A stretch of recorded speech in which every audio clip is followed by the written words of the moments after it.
Thank you for coming. Thank you to those of you who are joining us by Zoom. This is our second learning lunch. We will continue with these sessions next year. And the idea is to share with the La Grande-Boissière community, anyone who's interested, some of our pedagogic work, and it's also to take some questions that you might have. So today we're talking about the Universal Learning Program, and the purpose of this presentation is really to explain what it is in broad brushstrokes, to then look at how it is working in our school, with a particular emphasis on the secondary school. And finally, we'll be able to discuss any questions or issues you have with our program. So let's start, if you like, with the why. Why have we framed the learning that takes place in this campus in a certain way? Why are we giving our learning a certain direction? Well, the first thing to bear in mind is the world we're living in and the type of situation that we are living through. So much fun.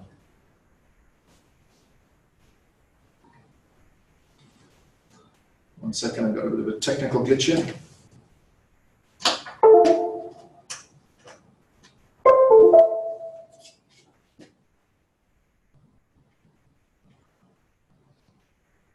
Seems to be frozen. I'm not able to move this slide along. Okay. Well, we have to consider the challenges that humanity is facing in the 21st century if we're going to have a purposeful discussion about education. Education is a means to an end, and the end should be not only a well-educated individual, but a better world. That is the whole premise of an international education, and it's the reason why we have, since our inception in 1924, believed that there is a social, collective purpose to education. We want to prepare young people not just to be part of the world, but to make sure that they are impacting the world in a positive way. Therefore, we need to look at some of the challenges that we're facing. And the first one is the environment. We are running out of the planet. We've essentially used 1.6 planets, and the way that the northern hemisphere is behaving and consuming energy and water is completely unsustainable. We need to radically change our approach to the environment. So straight away, you're getting into an education that's addressing attitudes, positions, and action. Here's an image of a surfer called Alison Teal. You might have heard of her. She does a tour of the world and takes photographs of places where she can't surf because there's so much garbage. This is in the Maldives. What you're seeing here is the flip side or the hidden side of mass tourism. So we do want our students to come through an educational system where they are not just knowledgeable about innate facts, but that they have a knowledge that is life-worthy and that is relevant. We want them to understand the way the world works, but also some of the challenges that the world is facing. The environment is one of them. Then, of course, there's this huge surge of technology. We're very much in the fourth industrial revolution now, where the Internet of Things is accelerating at an incredible pace. We are now looking at micro and nanotechnologies that will allow offline, online interfaces to take place in ways that have not been possible to envisage up until now. That slide shows what's called Moore's Law, which is the exponential growth of the power of microprocessing, and at the same time, the exponential diminishing of the size of microprocessing technology. So we're getting smaller and smaller units of more and more powerful technology. And of course, this has huge implications for education, for humanity, for knowledge, for employment. Ray Kurzweil, who works at the Singularity University, is part of a project to essentially extend human life. And their goal is to make humans more or less immortal, which might seem ridiculous, but the kind of technology we're seeing in science that is available for organ transplants, tissue renewal, if it keeps developing at the exponential pace that it's developing at now, could radically change what it means to be a human being. We're also looking at nanotechnology that allows for electrical impulses in the brain to immediately connect with the web. So a lot of the future is going to be dictated by this rampant change in technology. Not to mention the outsourcing of many, if not most of the jobs that we're familiar with today, because artificial intelligence can do it for cheaper and probably do it better. So this is not something that we should take lightly. And most educators are aware that what we're trying to do in schools today is prepare young people for that climate. There's a huge amount of data that is hitting us all the time. Masses of data that's generated through new technologies, and particularly social media. Where it's the most concentrated and where there's the most of it is in China. If you take WeChat, which is the social media platform that is really standardized across China, there's more data on WeChat than there is in North America and Europe combined. And this is a platform that has much more than social media likes and opinions. It has things like biometric details, bank accounts, transportation, all sorts of shopping transactions. So a huge amount of data is being harnessed through new technologies, and in particular in China. We've got so much data that is floating around that we're trying to invent new names to describe it, such as brontobytes. Now you might ask yourself, well, why is that important? Why is it important that there's big data? And what's that got to do with school? Well, here's the thing. In societies and in countries where there is more data that can be tracked and can be harnessed, you are creating more powerful artificial intelligence. There was an old wave of artificial intelligence, which was all about using binary systems and algorithms to determine pattern recognition and some sort of, conclusion. But the new wave of artificial intelligence is all about the amount of data that's hitting the source. So if you have hundreds or thousands or maybe millions of images of cats, through machine learning, new artificial intelligence, which is using what we call neural networking or deep learning, is able to come up with an image of a cat and detect it and identify it that's more accurate than what human beings can come up with. So if you extrapolate that to medicine, to a number of different artificial intelligence related professions, you can see the corollary between big data and artificial intelligence performance. So these are the type of things that we do need to be thinking about in education because they're shaping modern society. And the way we use new technologies is also changing the way we behave as a human species in a very short amount of time. If you look at this slide, you can see at the top the papal inauguration, which was about, when was it? It's being blocked by the camera. It was in 2005, whereas in 2013, you can see the difference. Everybody's enjoying it through their screens. There's almost no face-to-face human appreciation of what's happening. Maybe you've been to the Louvre recently to try and enjoy Leonardo da Vinci's The Mona Lisa. If you can make your way through this, you have to ask yourself what the point of taking photographs of artworks is if you're going to actually journey to the work itself. And young people, of course, are using devices in ways that an older generation, digital migrants, don't. The digital native use of technology is something that is shaping our very ontology, the way that we view the world, the way that we interact with other people. And it's causing quite a few problems as well. We know that the amount of time that you spend on a screen is not particularly good for your health. There's studies that show that recreational sitting that comes from excessive screen time, not only screen time, but mainly from screen time, leads to all sorts of cardiovascular problems. We know that there's a lot of cyberbullying that takes place through social media, and sort of a status of a human being is often pegged to the type of social media interaction. And a lot of people, adults to start with, are probably addicted to their phones. and are cluttering their minds with all of this data that is just racing through the wild west of the World Wide Web. And so schools are obviously places that need to grapple with this, and we can't pretend it's not happening.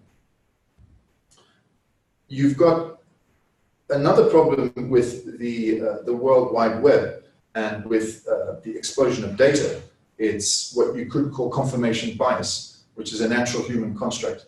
We tend to look to confirm what we already believe. It takes a particularly critically minded person to actually look for contradicting evidence and to falsify her or his own claims. But it's become spurious because of the internet. Things like research are now about checking out what you already believe and seeing if you can find some post somewhere that corroborates with it, than actually going on an intrinsic search for truth. And there's a lot of garbage on the web that isn't true, what we sometimes call fake news, which is a problematic term, but it's gaining currency. If you trawl through the web, you'll find Dog Island. This is an island run by dogs, okay? That's nonsense. And of course, the internet can be used to manipulate people in ways that are pretty worrying. So what are schools doing about that particular issue? Now, there's a whole school of thought that says that knowing things, okay, knowledge, is less important, and it's certainly different now to what it was before. Take this quote from Andreas Schleicher, who is a world-famous educational guru and is at the helm of the OECD. What he's suggesting here is that knowing facts, being able to parrot lots of information, sort of innate knowledge, is not really that important anymore because algorithms can do that, and very quickly. You can Google or look on Wikipedia for just about anything. So you could ask yourself, well, what's the point of learning half of what we do in schools? I mean, that has a potentially revolutionary implication for 90% of what we're doing in schools, maybe 70%. So there's a big question that we have to grapple with. Here's another quotation about knowledge, and it comes from Guy Claxton. He says that the world is changing so fast. There's so many unknown unknowns and jobs of the future that don't exist yet, that we don't actually know what we should be transmitting to young people. We're kind of guessing. Maybe you'd like to discuss that. If you're online, if there's someone with you, you could discuss it with your partner. If you're alone, just reflect on it for a few seconds. I've got a small audience here. I don't know if you'd like to spend maybe just a few seconds pondering on this. Yes, it's true, but I think all we can hope to do is teach them how to ask questions, how to think, mainly how to ask the right questions, how to critique the information they're getting so that they don't just swallow wholesale. Exactly, but how do we know the right questions? Because everything is up in the air. How do we know what kind of questions to ask? How do you know the right questions? Some questions can lead you to fake news, other questions might lead you to the correct news. You mean, how do you ask the right questions? Yes. In terms of being, well, I think what you're asking is how do you ask the right questions when you're on the internet? Yes. Well, I think you begin by learning how to ask questions face to face. Everything isn't on the internet, but if you develop a certain way to critique anything, whether it's a great piece of literature or historical information, I mean, you learn to critique things, and then you have a mindset that you can apply more easily to the internet. I mean, learning how to navigate news sites on the internet is pretty specific, and I think that there's places in the US I know that teach media awareness on the internet. Thank you. Yes, well, the discussion we were having here was about critical thinking and being able to look at information with discernment, knowing what to select, knowing how to scrutinize information, that this is vitally important. It doesn't really answer the question of what is it that is worth knowing in terms of facts and substance, because of course critical thinking is an applied skill that you will use on the basis of something. But we could have a discussion about that. I mean, here's the problem. The problem is, one of the things that we have to do at schools is make sure that young people are leaving as strong as they possibly can be in a wide variety of different aptitudes, but also bases of knowledge.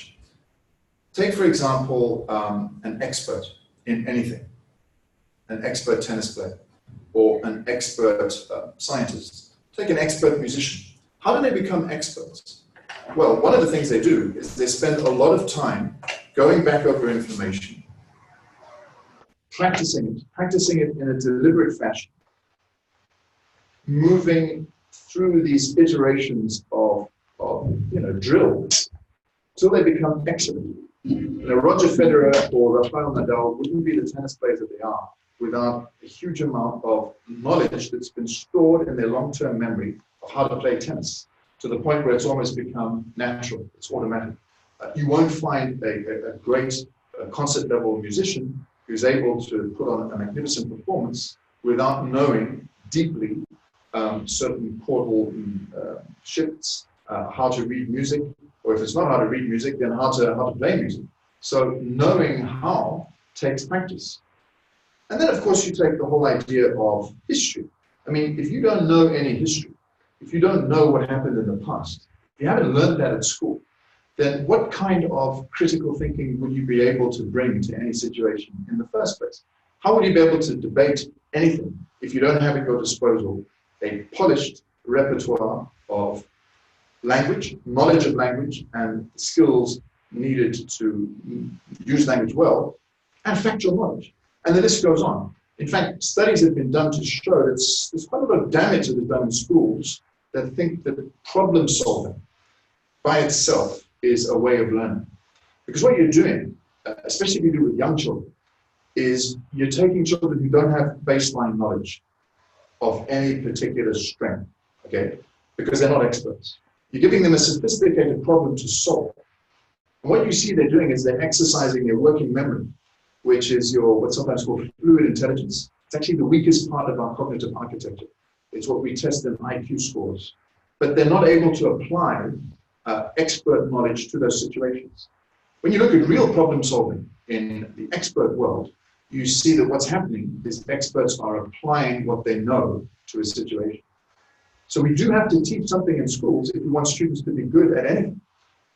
And the domains that we have in place that come from a long tradition of human development, such as the sciences, the humanities, the study of literature, the mastering of languages, the arts, they are pathways that allow students to build up the muscle that they'll need to apply if they're going to be critical thinkers, if they're going to be creative, if they're going to be solving problems.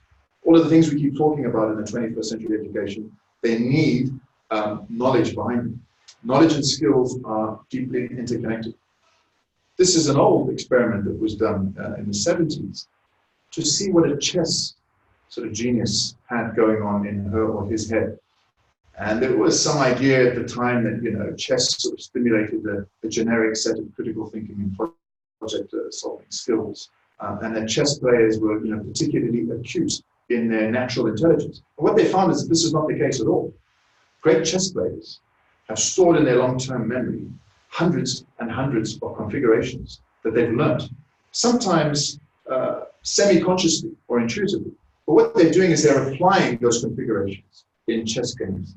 And basically, the more practice they've had, the stronger the repertoire of chess knowledge at their disposal, the stronger the chess players were. Now, if you're going to take sort of 5 chess players who've had an equal amount of exposure to chess and experience with chess, maybe the slightly more creative, intuitive, gutsy one, or sort of, the more patient one will win.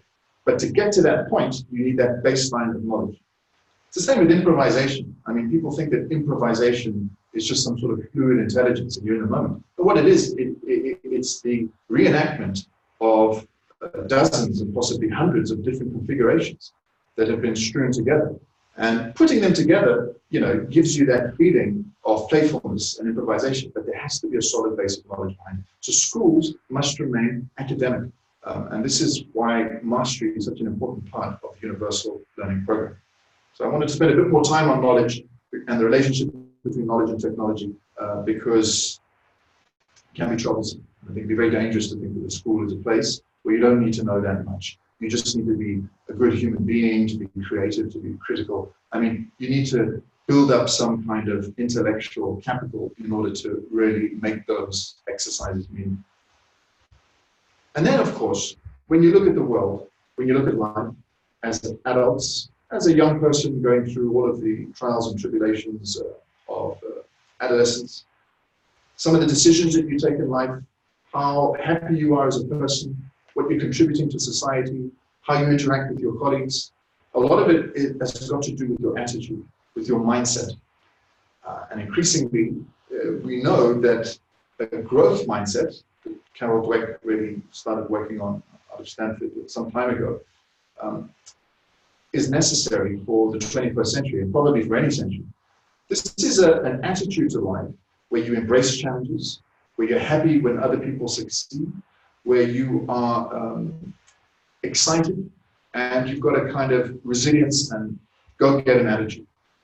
As opposed to a closed mindset, okay, or a fixed mindset. A fixed mindset is I build walls around myself, I'm afraid of failure, I'm jealous of other people's success, I don't like a challenge, I don't want to move out of my comfort zone. We need to do something in our educational system that are allowing our students to know what it means to move out of their comfort zones, to be in situations where they're going to be challenged. Because they're not going to be marching into a world where everything is just dolled up on a plate and they don't have to do anything about it. They're going to have to show a growth mindset. So these are just some of the challenges that we're facing in the world today. And of course, education being this essential enterprise in informing minds and attitudes and skills has to respond. So how are we responding at the International School of Geneva? Well, we do the IB diploma across the 3 campuses, which in many ways responds to so many of these issues. You know, you've got a fantastic theory of knowledge course, which is allowing students to apply some critical thinking to what they know, to see connections between what they know. We've got CAS, which stands for Creativity, Activity, Service. That's stimulating working with other people, service learning, understanding different human systems, and thinking about how you can contribute to the world. There's the activity part of it, which is about being healthy, looking after yourself, having a balanced life, getting up and moving around, not just being sort of sat in front of a screen all the time. You've got an extended essay, which is a really interesting piece of independent research that allows students to make decisions, to show some interest and some passion and application. And of course, you've got academic subjects that cover a broad repertoire of different areas. Now, if you look at the middle years and the primary years, and let's look at La Gamboisière, for many years, we think that we've been giving young people a rounded, broad-based education. And we've seen through time certain elements come through that we think are particularly strong, such as the philosophy for children approach to discussion, such as the emphasis on presentation skills, working with other students, building a student's confidence. We've also, and this is my first learning lunch talk, always subscribed to the idea of a broad-based, rounded education, so that students are not just coming out as narrow specialists in a few areas, but that they're able to spread their wings and they can converse in a number of different repertoires. But we've never given a name or an identity to our curriculum, and that needed to be done so that we have a common language, so that we can communicate with each other from the primary to the middle to the secondary school, across teachers, across departments, with a set of concepts and ideas that are unifying, so that we can communicate well to parents and students what we're trying to do. That common language, that identity is important. You can't go to a school that doesn't have a branded, named curriculum. That is a weakness. And the second thing is, we don't have any external control on what we do in the primary and the middle years. We don't do the IGCSE, we don't do an examination-based syllabus or curriculum, and we can have a separate discussion about that. But what it means is, we don't really know how well we're doing. We get accredited by the Council of International Schools, the Modern Association of Schools of America, of the United States, it's actually of America. That's quite periodic, that's once every 5 years. We felt that we needed to work with some experts in education so that our curriculum design, our unit planners, the learning outcomes that we're pitching the way that we are looking at the articulation of learning, that's being scrutinized. And we decided that the best partner to work with was UNESCO's International Bureau of Education. We could have worked with another group, but there's a historical reason for this. When the school started in 1924, the founders came from the Rousseau Institute, and the Rousseau Institute was at the inception not only of the International School of Geneva, but also the world's first International Bureau of Education, which was run by one of the greatest cognitive psychologists and educators of history, Jean Piaget, for many years. UNESCO is a like-minded organization, and it's a privilege for us as a school to have a special partnership with this group. The International Bureau of Education looks at curriculum, and they are helping us design a curriculum that is as future-proof and life-worthy as possible. So these are the partners that we're working with, and this is what has helped us design our universal learning program. Now, UNESCO International Bureau of Education's approach has been first to say that what we're trying to do in this turbulent, challenging, interesting world is develop competent people. Not just skilled people, not just knowledgeable people, but competent people. Because when you're competent, you're knowledgeable, and you're skilled, and you've got the right attitude, the right disposition. That's the kind of person who's going to be happy in life, productive in a number of different social contexts. It's not enough just to look at knowledge or just at skills. Skills are technical aptitudes. You need to bring them together with that all-important growth mindset, and you get a competence. Now, they took it a step further and said, which competences should we be designing? How are we going to get there? So the UNESCO group worked with their partner states, with examination boards, with industries, think tanks, academics, research institutions. They did a huge amount of research on this, and they came up with 7 competences. And the way that those 7 competences work is as follows. Think about a student. When a student walks into a school, on a classroom, what's that person bringing with them? Information, data, technology, knowledge, skills, values, and attitudes. These are the raw constituents, or the constituent elements that come into the school. They need to be worked on so that what comes out of them is a competence or several competences. They're intertwined and they work together. So we need to be aware of the readiness of students, what they're bringing with them, culturally, socially, and also what kind of data we have on students, what the information and technology at our disposal is. That's the input. What that leads to is the development of 7 macro competences. I'll explain why they're called macro in a second. The first is lifelong learning. That means that you are willing to learn throughout your life. That's recognized as a massively important competence. Because you don't stop learning when you leave school. You carry on learning. You need to be able to update your knowledge, your attitude, your understanding of the world in an ongoing fashion. Otherwise, there's a chance that you'll be replaced by another person or another thing at some point. There's also the belief that we should work on self-agency. So that's decision-making, choice, volition, being the master of my own destiny. We don't think that schools should be places, and UNESCO doesn't think that schools should be places, where students are the passive recipients of knowledge, where you come to school to watch adults work and you're just sitting there. And then you get tested once in a while on what you've learned. You have to be part of that discussion, building knowledge, constructing it. And also schools should be places where you are allowed to take decisions, where you're allowed to really bring into the school the things that are important to you. Then there's the whole piece of collaboration, interacting with other people, which we know is massively important. For UNESCO IBE, there are 3 types of interaction. Interacting with other people, that's interpersonal interaction. Interacting with the world. So looking at the world as a place that is an ecosystem, that's alive, that's sensitive, that will respond to our actions. It's not just a dumping ground. It's a place that we have to care for and we have to interact with and understand. And interacting with diverse tools and resources. In other words, being able to use artificial intelligence, to interact with artificial intelligence, to understand the interface between human beings and sophisticated technological tools.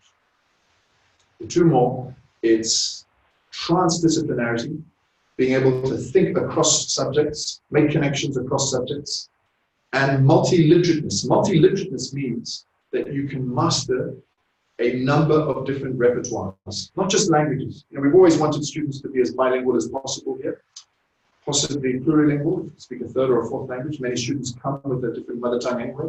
We believe that, you know, multilingualism is important. But really, we want students, when they leave, to be able to master cultural literacy, some type of technological industry, literacy, to have a better understanding of financial literacy than they usually get at schools. But they're coming out with some important tools, and of course, core subjects, you know, physics, chemistry, history, geography, the subjects that they start doing early on, and then they get to choose. Those are the 7 macro competencies. And they're called macro because they're seen as stable, as life-worthy and future-proof. It means in the next 5 to 10 years, it's very unlikely, maybe even 50 years, that any of those are going to change. It seems difficult to conceive of a world where you don't need to be a lifelong learner. You don't need to know how to interact with people. You don't need to make connections across subjects, and so on and so forth. So they're called macro competencies. Underneath them, you've got what we call micro competencies. There are many, there are over 50 of them, in fact. This is something we work on with our teachers, identifying what the micro competencies are. These can change according to context. They're fluid. They might also change through time because of technological advances, demographic changes. We might realize that there are micro competencies that we need to develop. They sit under the macro competencies. They're things like critical thinking, creativity, followership, leadership, sustainable use of resources. So if you take interacting with diverse tools and resources, you've got several micro competencies under it. If you take lifelong learning, you've got micro competencies under it, such as curiosity, for example. Now, these are the things that we think we should be assessing. Okay? So usually what we assess in schools, it's massively factual knowledge. We test you on how well you can regurgitate knowledge. The slightly more sophisticated level, it's higher order thinking. How well can you analyze a passage? Can you grapple with ideas? Can you respond to a situation? But what we don't assess, and don't forget, assessing is not just testing. Okay, it's not just exams and scores. It's giving active feedback to learners. Okay, it's gathering information and feeding back on it. We don't assess really important things like curiosity, some of the things I just mentioned. You know, using your resources in a sustainable way. Teamwork, how well do you actually work in a team? We're constantly putting students in groups, they're doing group presentations, but do we actually feedback on how well they're working as a group for the sake of a group dynamics assessment? We want to take that direction because we think that we need to give feedback to students on those areas because they're so important and they bleed into the macro competency. If we do all of this, then we should be creating an educational system that allows students to act for individual good, for public good, and for collective good. That's the last bit of this diagram that you'll see when I show this. Things like awareness, adaptability, agility, social justice, empowerment, productivity, good governance, social cohesion, citizenship, human resources, domain specialization, functional literacy.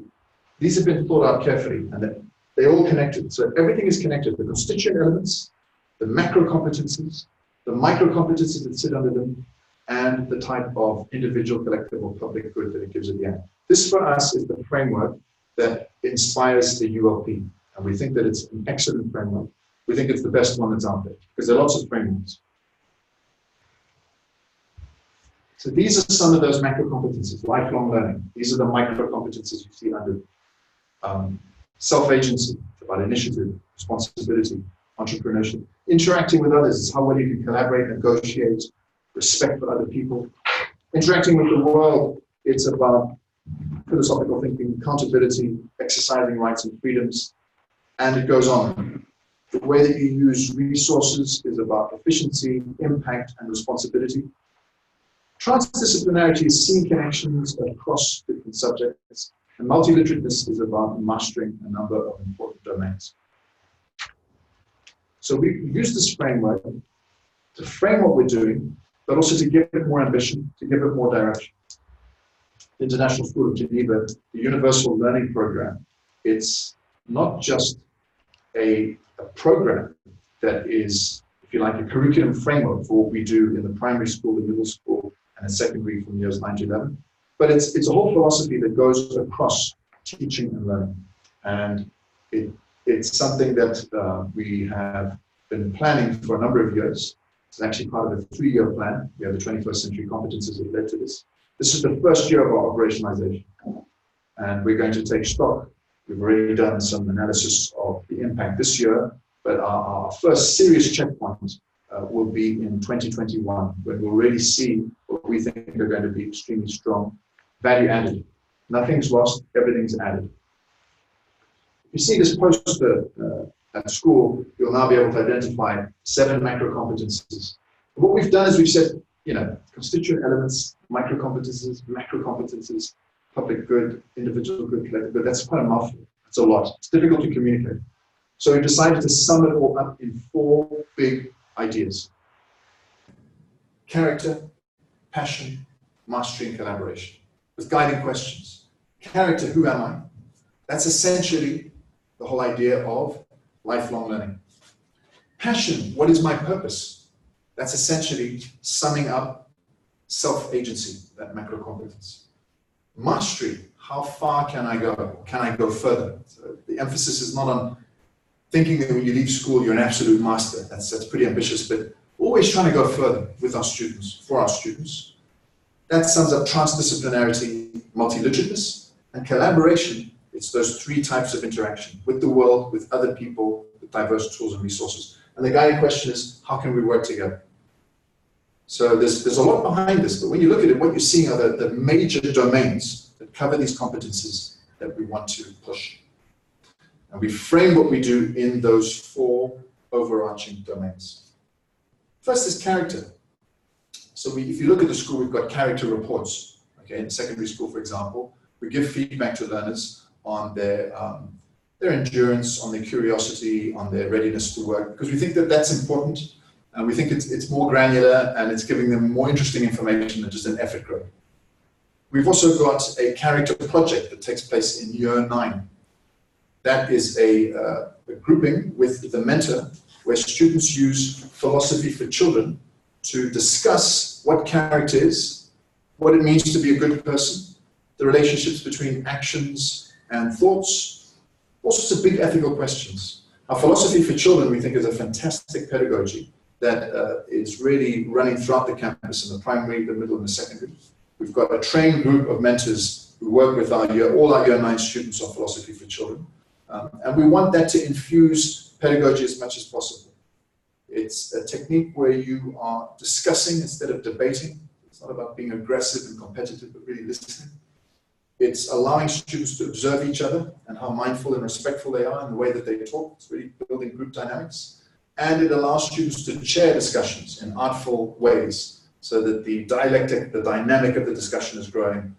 And you can rotate around those different roles in a philosophy for children classroom. So we think it's excellent pedagogy across the board, and through time we want to see that being used more and more. It's not the only way of teaching. Good teaching is about a variety of different tasks, but this is a pretty good one. So that's the character project that takes place in year 9. Doesn't mean that character is only happening there, but we put an emphasis on it in year 9 when students are starting their secondary school voyage. There are examples of how characters developed in the primary and the middle school, but I won't go into that now. Students, of course, sign a community charter. These are our values. It's about respecting myself, respecting other people, respecting place. That's about character education. And if you want to know more, you can consult our character project guide, which is in the ULP website. Then there's passion, okay? What's important to me? What do I love? What is my purpose? How am I connecting with what's going on in the classroom? How passionate are our teachers? One of the things that we get from students is that they love it when teachers are passionate about what they're teaching. And we know more and more that that emotional engagement with your teacher and the emotional engagement the teacher has with the subject matter is of critical importance. It keeps people keyed in, excited, focused. So we've put that on the map and we've said it's important. That is influencing a lot of the work we're doing on professional development. We have this whole course called Creating Cultures of Thinking, which is about the forces that shape culture, things like language, inclusion, routines, can really create a much more dynamic and exciting learning environment. But we also want students to bring their passions, the things that are important to them, to the table. This is the Passion Project in year 10. So students will take something that they love, that they're interested in, whether it's in the curriculum or outside of the curriculum. They'll design a project with some sort of social impact. That comes back to the idea of individual, collective, and public good. How is this actually going to impact other people and do something good? And they work on that project, which they present at the end of the year. So students have built skateboards, they've built a computer, someone built a guitar. There's been a humanitarian voyage to a country with a lot of reflection around it.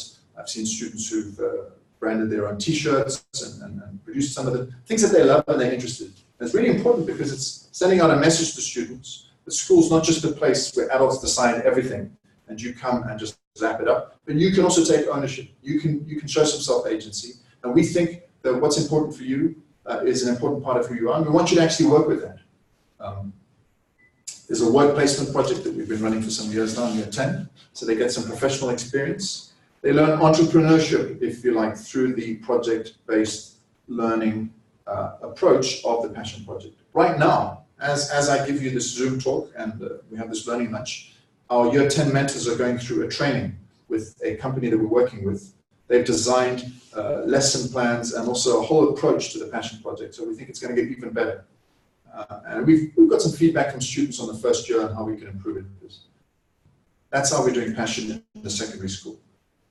And of course, there are all sorts of examples in the primary and the middle school. So it's a thread that runs through everything. The fact that we've got a STEM center with incredible opportunities for students to design projects, to really go the extra mile, allows for that passion to flourish.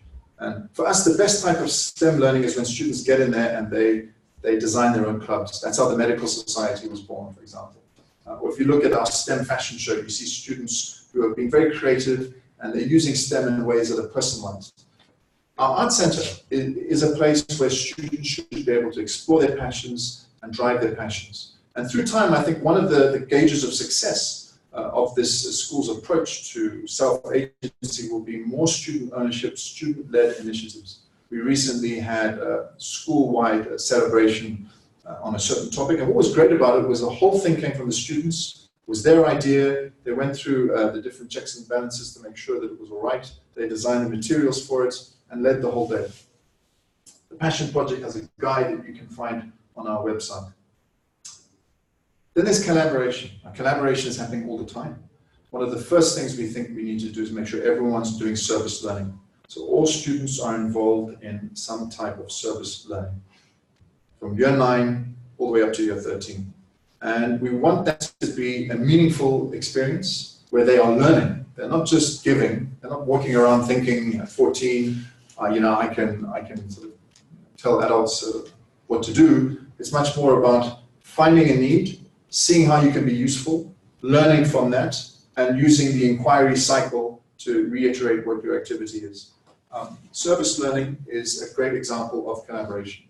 Now, one of the things we're working on is better collaborative techniques in teaching and learning in general, better group work, better group dynamics, more varied and constructivist ways of interacting with students, okay?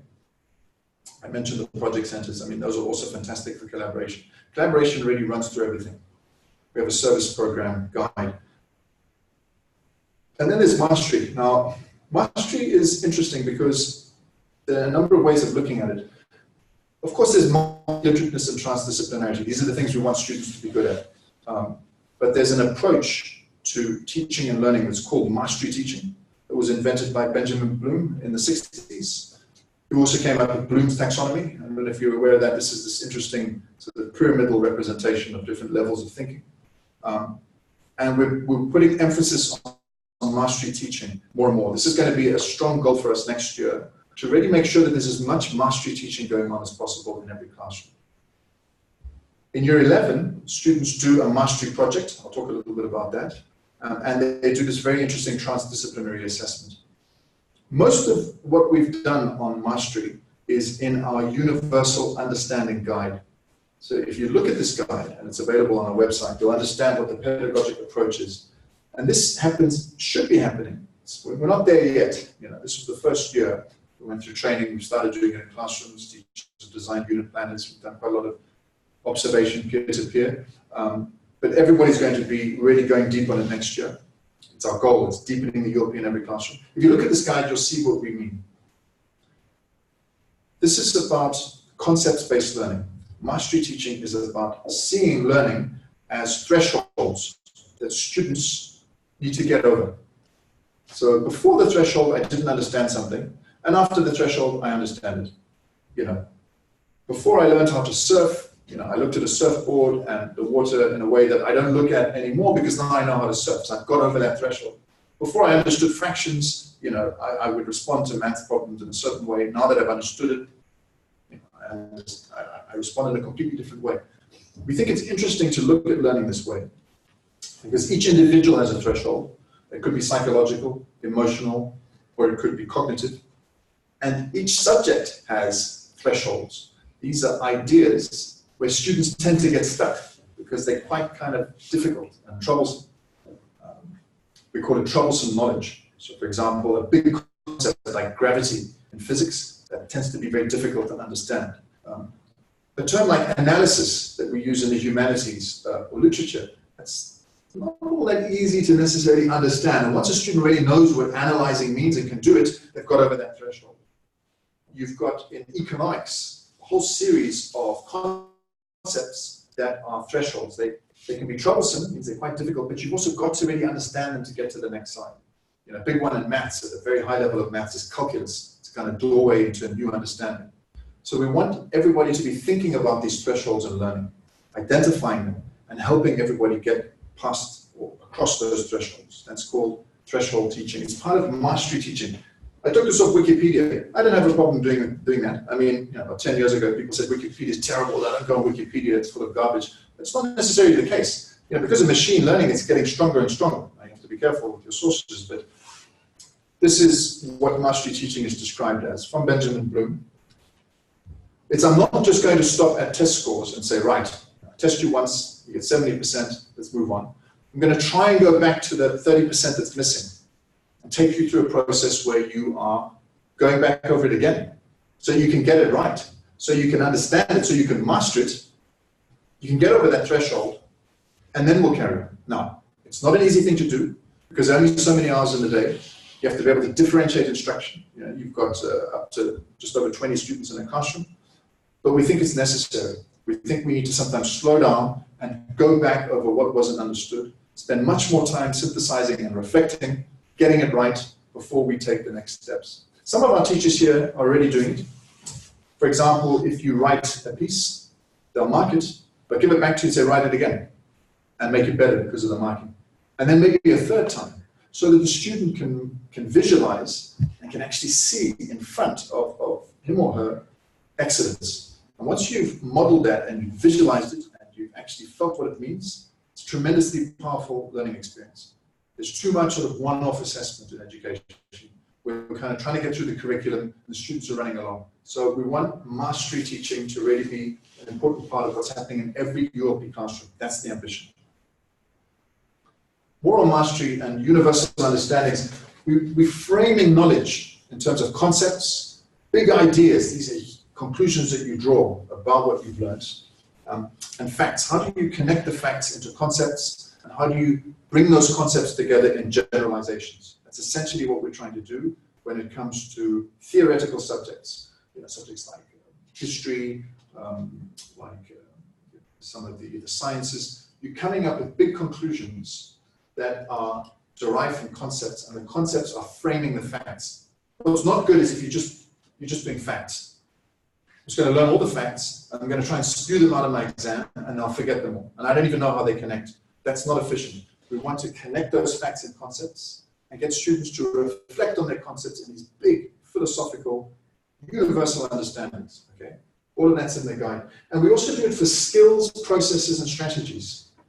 So that could be for a subject that's skills-based, like second language learning, like the arts, like physical education, where you're more in skills than building conceptual knowledge. And of course, there's skills in all subjects because you have to do assessments, you have to do tasks, you're applying skills. But what is our approach to that? Do we just say, oh, you work on those skills and carry on? Or do we take you up this pyramid so that you are identifying the skills that are important in your learning? You're seeing which context they need to be deployed in. You're conceptualizing what the skills are. For good essay writing, I need argumentation, I need illustration, I need to, I need a strong concluding point, these type of things. And then there are your strategies. These are the personal, psychological, emotional thresholds that you need to get over. So, I have difficulty doing public speaking, or I freeze up a little bit when I'm revising, or, I get stuck choosing the right question. Well, what are your strategies? We don't want this to happen implicitly and intuitively. We want students and teachers to think about it explicitly and to build that common language throughout the whole campus. So we're using this universal understanding pyramid to make every learner stronger and to revise not just what needs to be learned, but how you're learning it, okay? Metacognition. And you should be able to come up with big universal understandings on that too. I learn best when I do this and that, or in a stressful situation, it's best to, slow down and take a deep breath and look at all of the information, something like that. So these can be highly personalized, the universal understanding pyramids. And we've put a lot of emphasis on this year across the three campuses, the three schools on the campus, particularly in the secondary school, and we're going even deeper next year. You might have seen these questions, universal questions. We're voting right now with teachers and students for next year's questions. These are not just there to provoke thinking. We're using them for year 11s as an end-of-year assessment. This is transdisciplinarity. And this year we're doing a pilot study. So we've asked students who are interested in trying this out to join us. And we've got a group of 21 students who are going to be piloting this right at the end of the year. They choose a question. They answer it using 2 of the subjects that they're studying. And they need to illustrate deep understanding of their subjects as they answer the question. There are assessment criteria that we apply, and they can present their work in a number of different formats. It can be quite sort of scholarly and classical. It could be a written presentation, an essay, but it can also be something like an artwork. It could be a skit. It could be a piece of music. It could even be a mathematical formula or a scientific experiment, provided that it is accompanied with a rationale. These will be marked by subject specialists using the criteria, and the grade will become an important part of the year 11 end-of-year assessment, because we think that we need to show students that being able to answer some of these big questions using more than one subject is important. And the last thing that students do in their mastery program in year 11, these are the year 11s, the 15-year-olds, is they get an online adaptive knowledge test. We're going to send that to them at home, and individually they do it. The items get more and more difficult as they go along. They're questions on the humanities, on sciences, art, history, that we put together with a group working with the OECD, using what experts and a lot of research institutions think is life-worthy knowledge, so things that are important to know in the sort of general climate of the world, if you can do such a thing. The whole experiment was done on that in America by a guy called E.D. Hirsch. That's what we mean by life-worthy knowledge. What are the things that have currency that everybody should know? So students test themselves on that, and then they get feedback at the end on what they should read, where they might want to improve going forward. So that's for them to work with in the diploma program. No one is standing over their shoulder looking at their scores. It's a personal tool for them, and it's really difficult. We actually trialed it last year with a small group. We've made the items a bit easier, but we want it to be challenging, and it's just about the student being faced with something really rigorous. I think we're running out of time, so I won't show you this film, but we've just done a little mastery film on the mastery project that's really delightful, and I hope that you'll be able to watch that. It's in our newsletter, and what you get there, it's the students and the teachers talking about their mastery project. Part of the mastery project was something they did in year 11 maths, dealing with big data and statistics. They were asked to look at sets of data and to draw correlations between them that they thought were interesting. So you've got students looking at the relationship between income and housing, or between sort of a happiness index and education. And they've really found it really interesting for students. They found it a fantastic way of activating their thinking, of reinforcing mathematical understanding, and also looking at an area of maths that's generally undertaught, which is statistics. And it's incredibly life-worthy, and no doubt will be more and more important in the social sciences in so many areas. So that's all about the mastery project. Remember, there are 4 areas that sum everything up. It's passion, well, it's character, passion, mastery, and collaboration. Now, a question that I've had obviously is, how does this develop the competences, the skills, the attitudes, the knowledge necessary for the IB diploma? Well, we're obviously thinking about the IB diploma as we do this. We want students to go into the IB diploma as strong as possible. We've taken what we think are some of the best components of the IB's middle years and primary years programs, such as the personal project, which they do in the MYP. That's become our passion project. The approach to the primary years exhibition, which involves students working together on some sort of social impact issue. We've folded that into our passion project. We also look at concepts just the way the IB does. You know, the IB, not only in the middle years program, but also in the diploma program, putting more and more emphasis on concepts, conceptual understanding being important. So there's this heavy emphasis on concepts for us to really create a smoother transition into the diploma. And the different areas, for example, you take our service program, that's preparing students for CAS. You take our character project, that's preparing them for theory of knowledge, all of these philosophical discussions.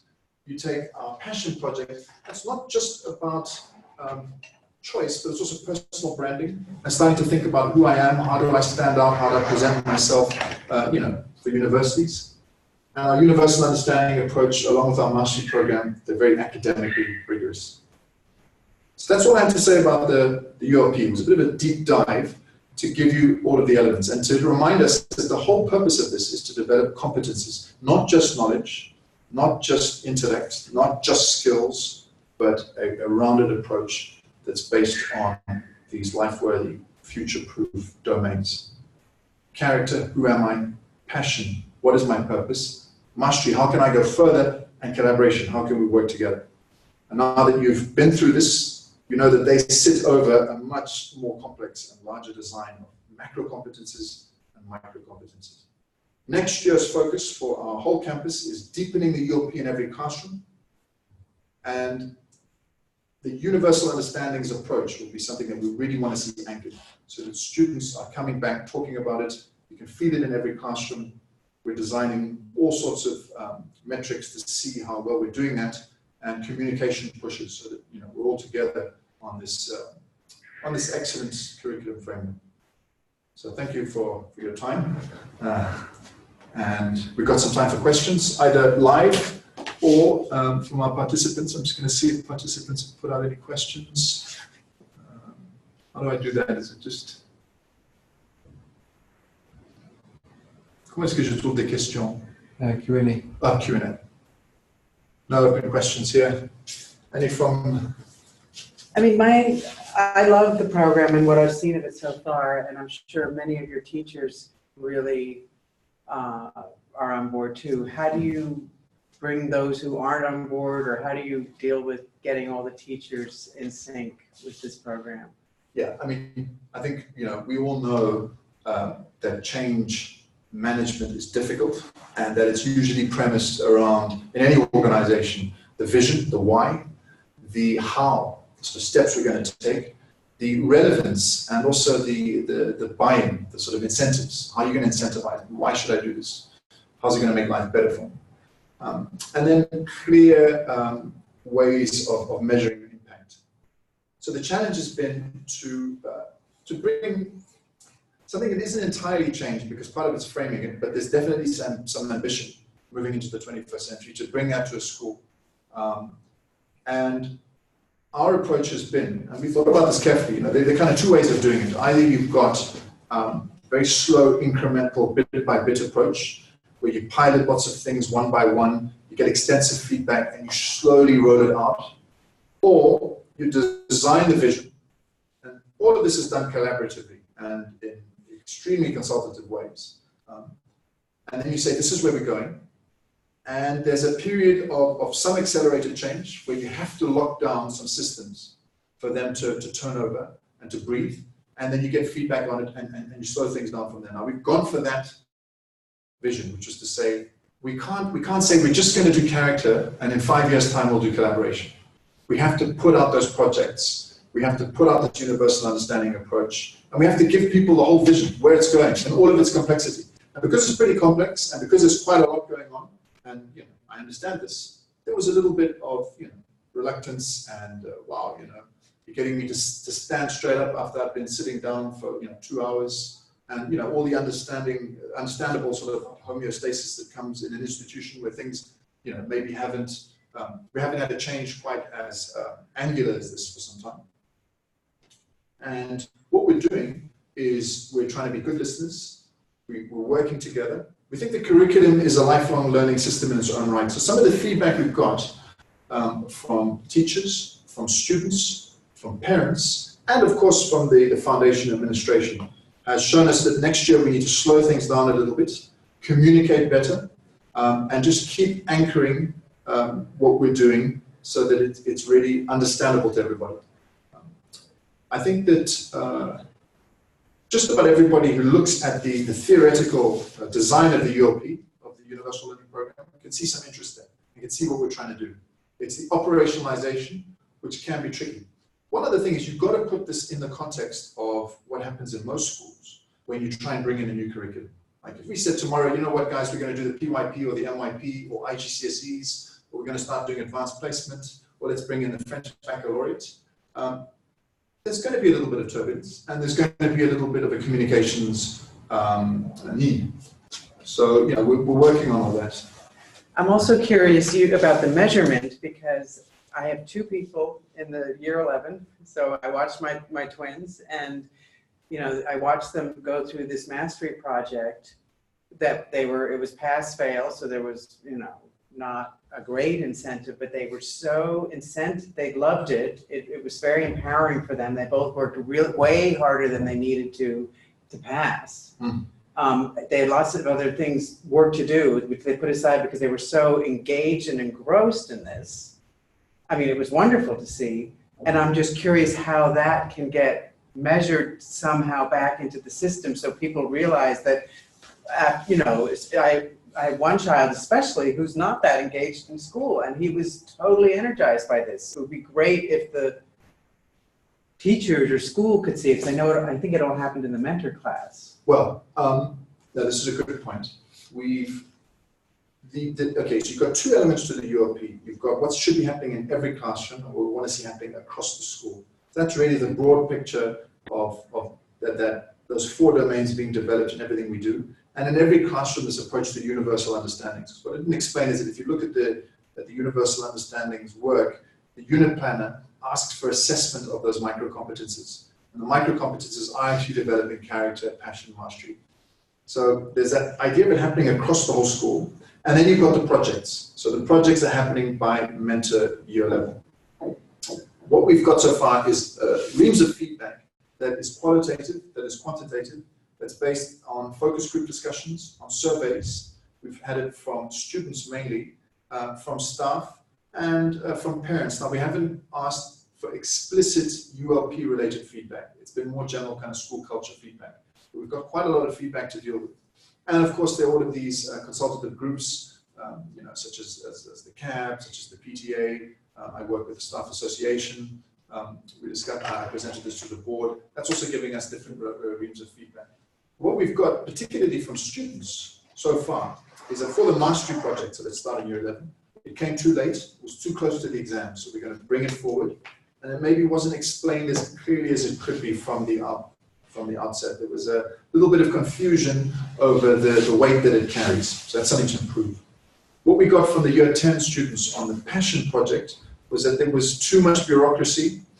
They also didn't like the way that we rejigged the mentors, because we had them work with domain specialists, in inverted commas, instead of staying anchored with one mentor who would focus on the broader sort of transdisciplinary skills. So we're going to change that. We're going to have them work with their mentor throughout the project, and we're going to streamline some of the checks and balances that they thought were killing the passion. And we can also learn from IB schools, because that can happen when there's too much on process, too much on reflection. Too many administrators get good ideas on how the students can show what they're learning, and what they wind up with is just lots of things to fill in, and they don't like it. So that's the feedback we got. For the character, the feedback we've received is that the whole why of, why are we having these discussions? What is the purpose? That needed to be clear to students from the start. So those are some of the things that we're going to be working on for next year, based on the feedback that we've received. For the whole universal understanding approach, the feedback that we're getting from staff is slow down and clarify. So, that's why we're really just drilling down to deepening the ULP in every classroom. I quite like sort of moving fairly quickly, but I'm slowing things down a little bit because there's a large group of people here and we have to have everyone on board. We're going to spend a second year going deeper on that universal understanding guide because 1 year wasn't enough. We need to spend at least two years on it. Now, a lot comes out of that. So that's mainly the feedback I've received from staff. And then from parents, there's been very well put and carefully audited feedback on curriculum balance, on some anxiety about, is this really going to help my child with the IB diploma? How can you prove that? So, we need to communicate that better. Now, one of the trickiest things in education, particularly when you don't have summative benchmarks like exam scores, is really being able to give quantitative evidence that things are getting better because of decisions. And it's certainly not going to be easy for some of these constructs that traditionally haven't been looked at schools just because of that, because they can't be tested. How do you show that a school is improving someone's character? How do you show that a school is improving someone's passion? I mean, that sounds pretty weird. So we're looking at qualitative feedback, quantitative feedback, focus groups, and I think we're getting better at actually garnering feedback and acting on it as we go along.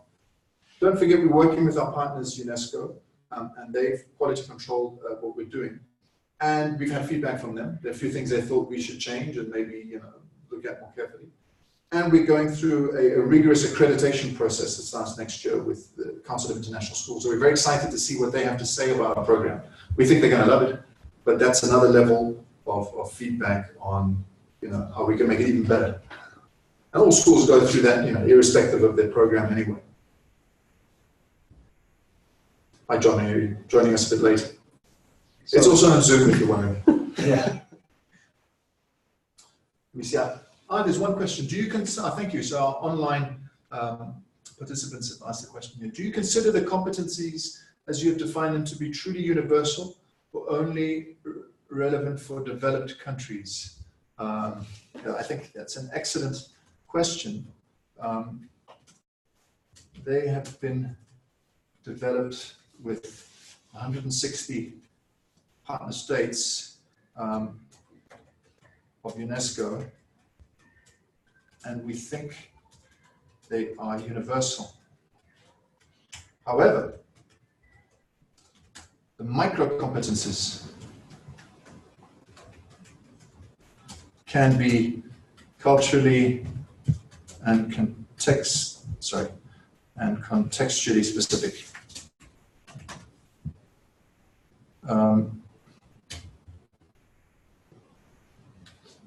So what you've got is, if that makes sense.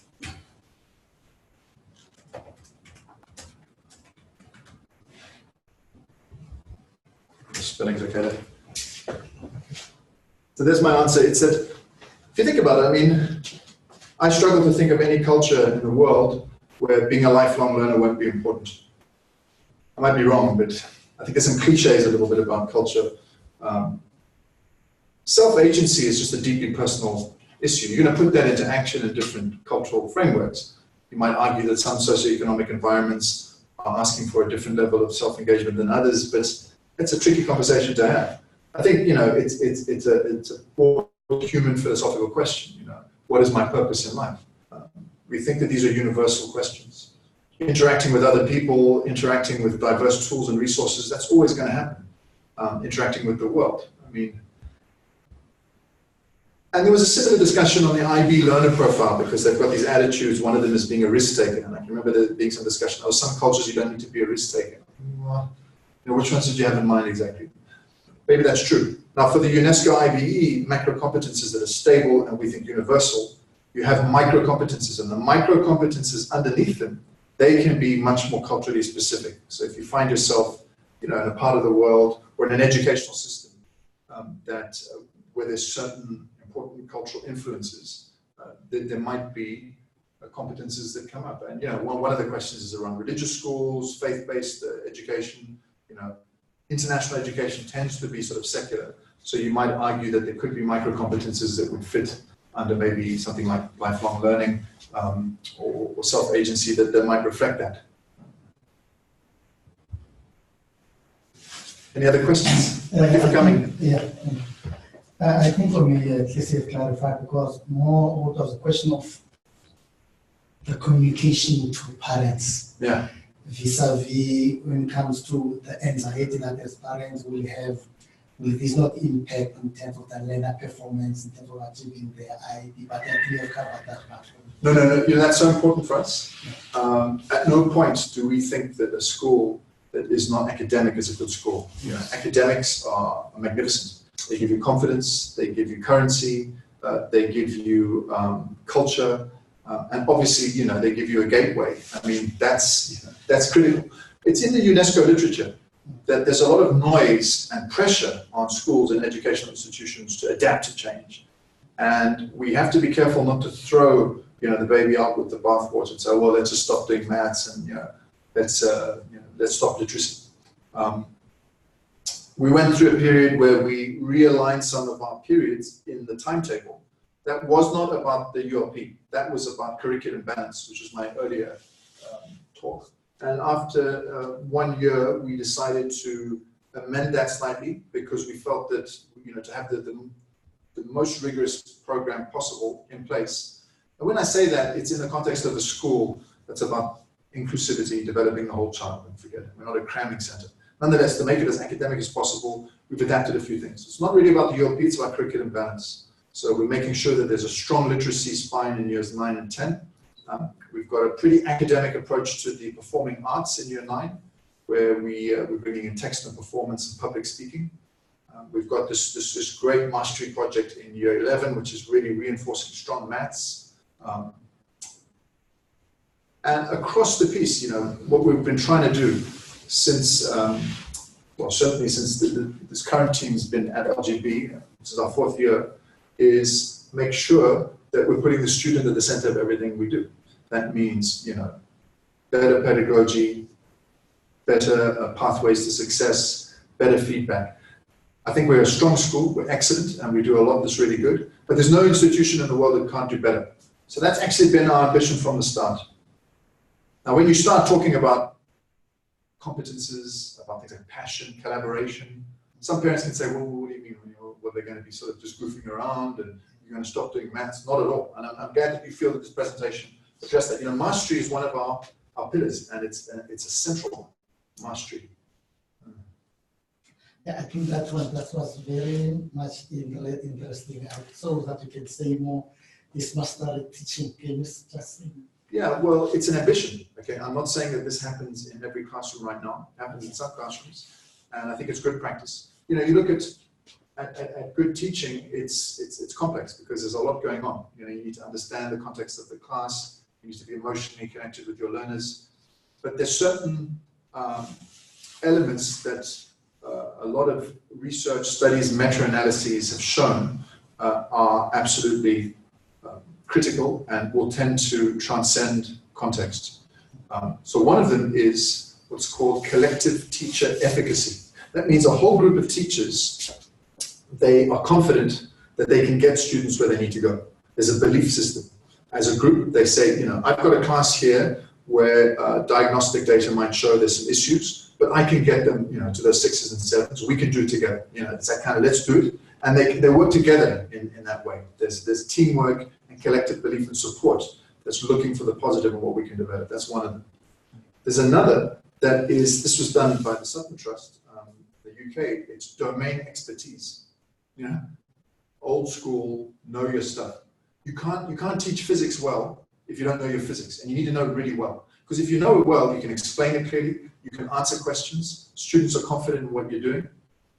It seems obvious, but you have to be careful when you're more sort of pedagogically informed than you are academically. Both of them need to be there. So, knowledge expertise is absolutely critical. Then there's feedback. So how do I give feedback to learners? Am I giving it in a timely fashion? Is it being well received? There are all sorts of strategies to give good feedback. Then we have something called differentiation, which is really trying to tailor the learning so that every student is being taken just a few steps further in his or her sort of zone of proximal development. Very difficult to do.